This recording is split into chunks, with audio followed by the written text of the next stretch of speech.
Antara yang paling famous yang ada dekat sini kan, dia ada cendol. Ada satu tempat baru buka, nama dia Cendol Lorong US7. Betul-betul dekat belakang aku ni. Nama dia adalah Super US7, kedai motor. Yang orang kata kedai motor ni ramai lah orang Melayu kita datang betulkan motor. Motor-motor besar pun ada kat sini. Yang special juga dekat sini, dia orang buka setiap hari daripada pukul 11 pagi sampai pukul 1 malam.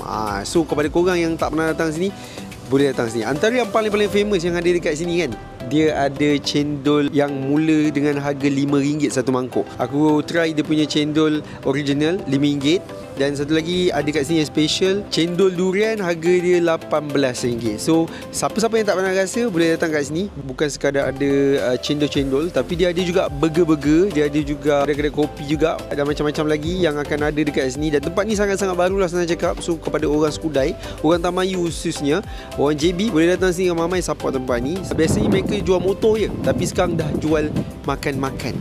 So kepada korang yang datang bawa motor, nak repair motor sambil-sambil lepak, boleh minum, boleh makan, boleh lepak dekat sini. So rasa dia memang rasa cendol lah. Cendol durian, rasa cendol durian. Yang special cendol durian, dia pakai durian kampung. Ini memang lain daripada lain. Dia bukan bagi 2 biji tapi 4 biji.